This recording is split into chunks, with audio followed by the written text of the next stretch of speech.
Hey,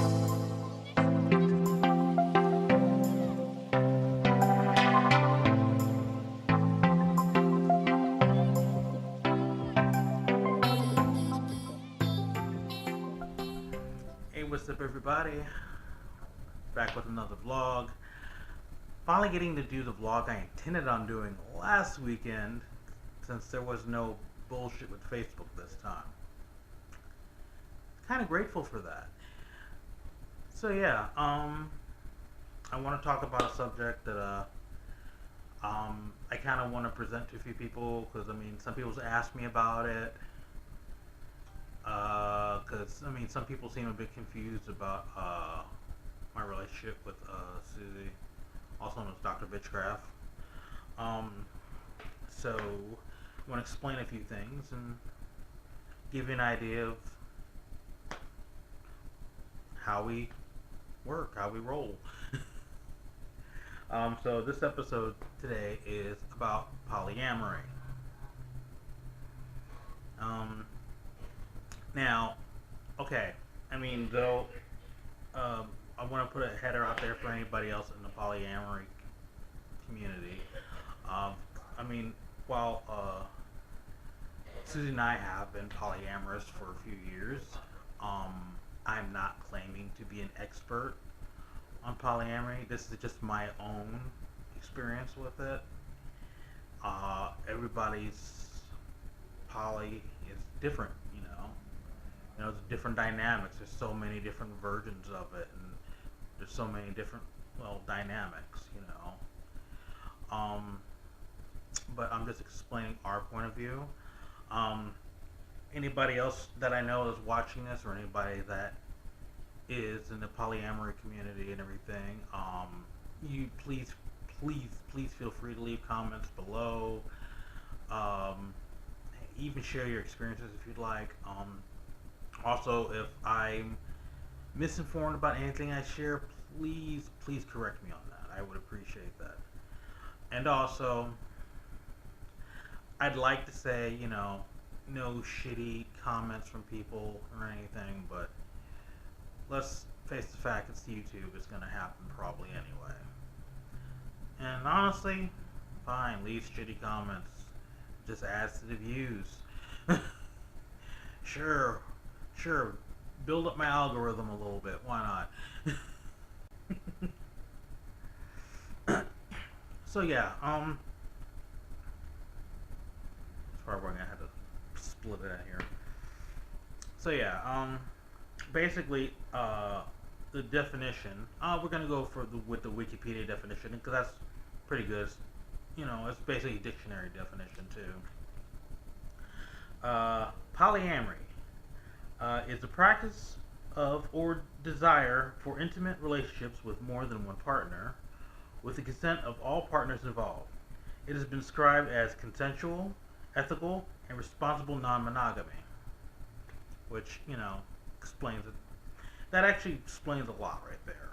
That's basically polyamory. The basis of it. Like I said, there's certain different types of polyamorous relationships.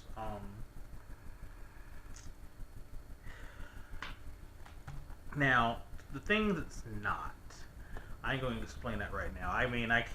I'm definitely very well versed in that. It is not the same thing as just open relationships. I know it seems like it. It's like, well, you're seeing and dating other people. Yeah, but open relationships tend to be,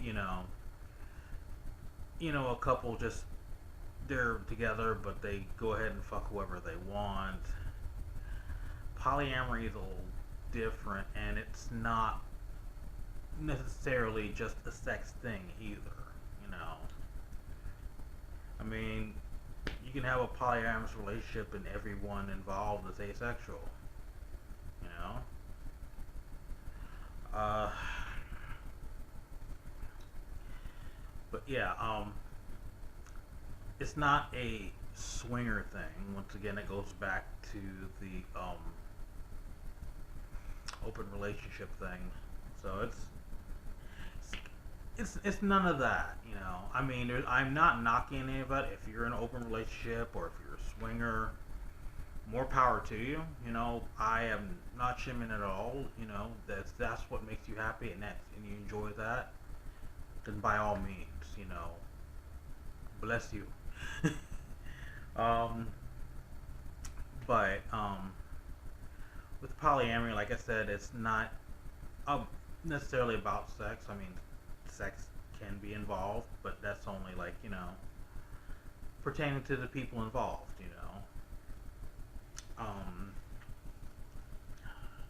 It's like it's for instance, my partner, they're asexual, so while I'm not necessarily, but it doesn't really deter anything in a relationship or anything. It's not like it's like with some guys, it's like a deal breaker. It's like, it's like, no, calm down. Another thing, it is not the same thing as cheating.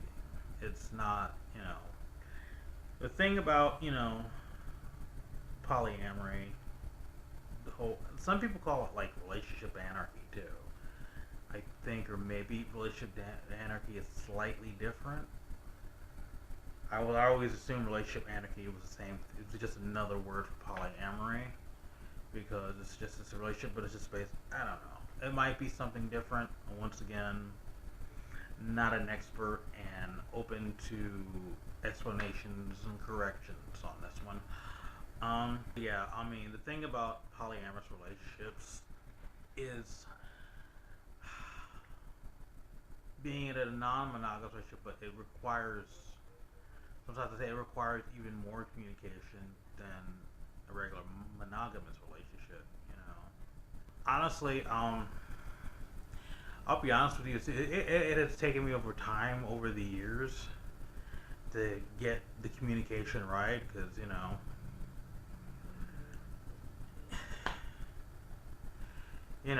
it's just you learning the ropes as you go, and everything. But yeah, it's a lot of communication. You got to work. It's like when you're in a polyamorous relationship, this type of relationship. You can't, it isn't like how I said with open relationships where just date whoever you want whenever. It requires talking. Okay, if you have like a main partner, like with me, with Susie, that's my main partner, and it's like I can't just go out and date anyone because Susie at least has to know something about them first. I have to communicate, everything, and in fact, we do that. It's just a consideration thing, and the same thing goes for any other partners that we are involved with, and also, I mean, the same is also expected from other partners that we have too. It's just communication. Just hey, just talk about it. Let us know what's going on. It's that simple. It's weird though. I've met a lot of monogamous people. They look at people in relationships like we are. They look at it as like a freak thing. They look at this as like, I don't get that. That is so fucking weird. I could never do that. Which is fine. But you don't have. I mean, if it's not for you, it's not for you. It's fine. But a lot of these same people say that in the same breath, they're 100% okay with cheating. Like I was like looking around, like when I was in LA, I was like looking around, like talking to some guys, just to date or whatever. But there were so many guys I ran into that was just like on the downloads, like, well, I don't know what I was like, well, then if that's the case, then why are you doing here then? Why if the person you're with is gonna freak out because you're seeing other people or even other men in general, then maybe you need to have a talk with your partner first before you start seeking extracurricular activities with other people that is not your partner. You know, it's like, I was like, oh, I was like, I could never do that, but I'm willing to cheat on my wife. And it's like, and I ran into that in Susie and other people I've know in the community, in the scene, and everything. You know, especially uh, femme passing people, um, everything. Especially you're on like Tinder or OkCupid. Oh my God, Susie's relayed showed me some of the messages on there, and I have a few friends that sometimes they'll make posts about them and everything. It's ridiculous. It's a whole shit show. But yeah, that's not how polyamory works. It requires a lot of communication. Now, Susie and I, we've been poly pretty much a good majority of the relationship we've been together. We've been together like over 11 years. And it's I wouldn't say slowly progressed. It kind of progressed, but I mean we've been actively polyamorous for about a good I'd say 65-70% of the relationship. So there was a couple we used to date. There was a couple other people that we've seen here and there. Um, as of the past couple of years, Susie has a partner who I absolutely adore. They're a wonderful person, and I couldn't be happier having this person, involved in this our little poly family. You know, so they're a really good friend. They're a sweet person. Um, I at the moment actually have two girlfriends. I know people are like, yeah, I do. So I have my spouse, obviously, the doctor, and I have two girlfriends. I have Molly, who is in Lexington, Kentucky, which is a bit of a drive. Molly has been somebody I've known, oh God, since the old MySpace days, and we've been friends, and then we became involved. It's a long distance relationship. Um, we have yet to actually hang out again, since we actually got together. Um, and I have another girlfriend. Her name's Christine. Her and I are a little more recent. I started hanging out with her actually around my birthday. Her birthday and my birthday are like very close together, and we started dating then, and then we also became boyfriend and girlfriend. Um, with Molly, this would be her first polyamorous relationship. With Christine, I mean Christine was already well into the scene as well, so it's like Christine already knows how the ins and outs of it and everything, so that's like a big help there. Susie's also known Molly for years as well, and Susie's already met and knows Christine as well. So I mean, that's another important thing. It's like you know, any partner should know about each other partners. Actually, I've met them. Christine doesn't live as far. She did live closer, but she had to move, so she'd move a little further away. So it's like I can't see her as much as I was, but so it's sort of a long distance relationship, but it's not as long distance. So am able to see her probably a little bit more often. It's just a matter of like work schedules and time and everything. With Molly, I'm planning on eventually soon, like have to take a bus out there and just maybe spend a couple days out there. Once again, work schedule. Since my work schedule's changed, it's going to be a little bit easier right now. I should make an update video about that, but this is not the video for that now, is it? Some people do look at that a little weird, you know.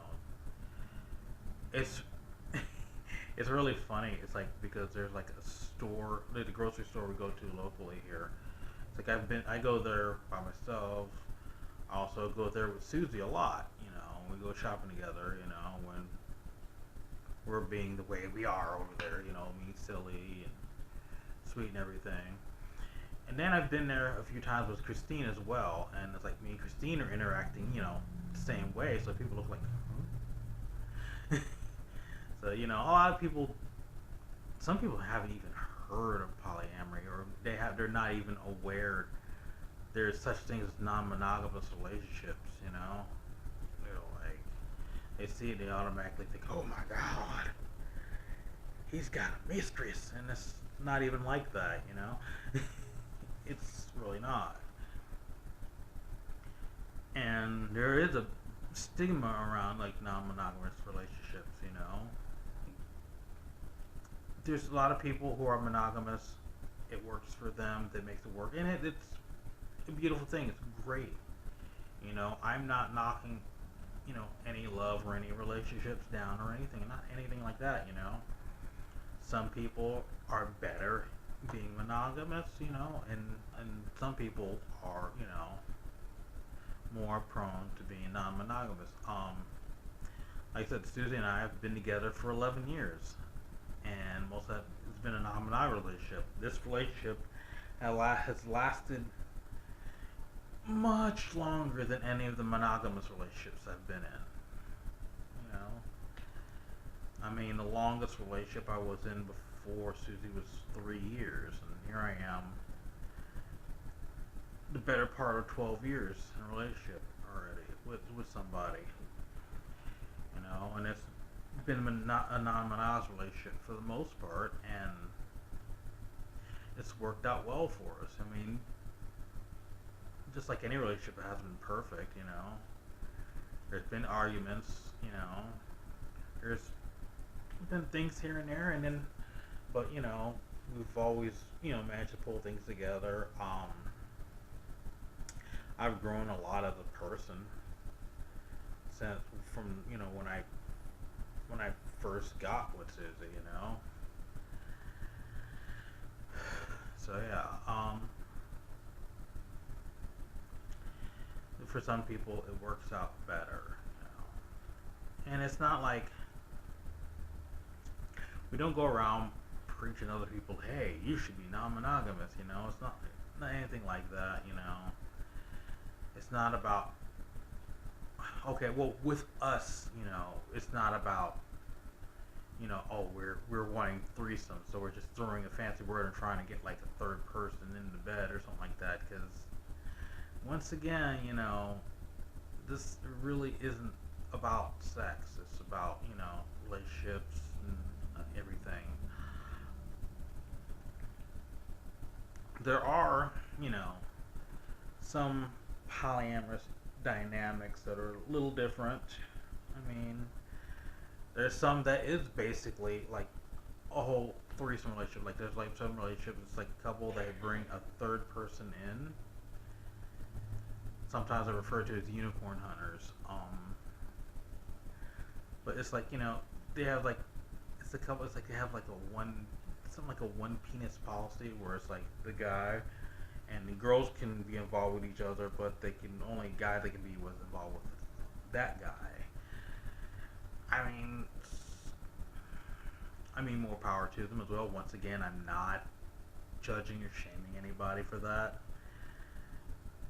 I know I've heard stories where that can be problematic sometimes, but then again, other times, you know, some people, once again, they make that work. So I am not one to say whether it's good or bad or whatever. You know, I just, you know, as far as our type, you know, we're involved with just like, well, you know, if we're involved with more than one person, then the other person that we're involved with, you know, it's only fair. Once again, that communication thing, the courtesy thing is, you know, I mean, both me, Susie, we're all part. Some of our we're part of the queer pansexual community and everything. So that adds like an extra like weird thing to some people. It's like, oh, you're not monogamous, but you're not straight either. Oh my god. So yeah,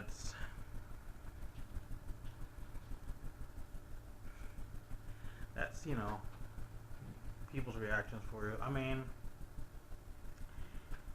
people, should have their relationships the way they feel comfortable. If you want to be monogamous, fine. If you want to be non-monogamous, fine.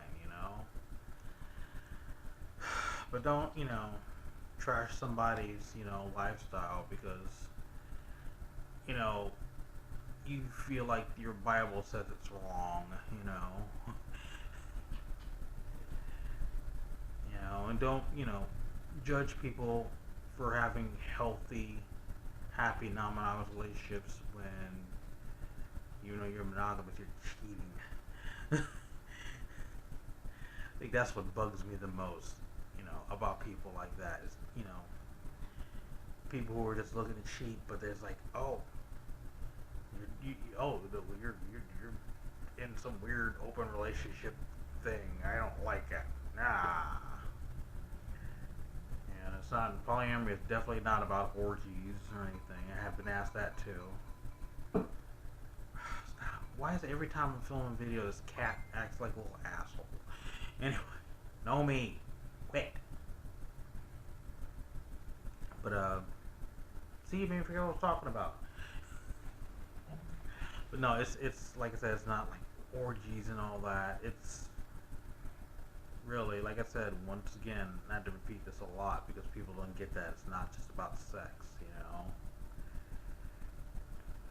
Healthy relationships is just healthy relationships involving more than one person,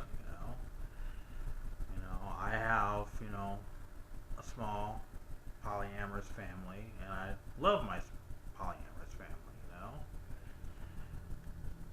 and it's working out good, So yeah, there you have it. Want to explain that. I've been wanting to make a video regarding that for a while. Sorry if it seemed a little long-winded or if I kind of repeated myself. But once again, if I got any points wrong or I missed some points, please leave them in the comments below. But thank you for watching. If you like this video, please like and please share. Once again, also, leave me some feedback. Let me know your thoughts. Are you polyamorous? What are your feelings on it? How do you like it? Are you not? What are your feelings on non-monogamous relationship if you're monogamous? I'm welcoming all, interactions here. Let's just try to keep the comment section civil, of course. Don't be like, well, you're going to go to hell. We don't need that. Let's be civil, just like, just, ask questions or make statements, leave, experiences. Maybe I might make a second video just, directed to some of the comments below, like if you have questions or other things that I should have put in this video that maybe I missed, which I'm sure there's a lot of stuff I probably missed mentioning in this video. So there'll probably be another video regarding polyamory eventually. But anyway, if you like this, check out my other videos. Subscribe to this channel if you haven't. This channel's been growing. I'm hoping this just the momentum keeps going. When we hit subscribe, hit that notification bell because I'm uploading videos a little bit more often now. And I've got lots of stuff in the works and everything. Also, I could use the support because, I enjoy making these videos, but I'm a broke ass bitch. I'm poor. So you can help me out by joining my Patreon. I'm going to have the link for that at the end of the video and in the description below. And that's it. Thanks for watching. I will see you guys later.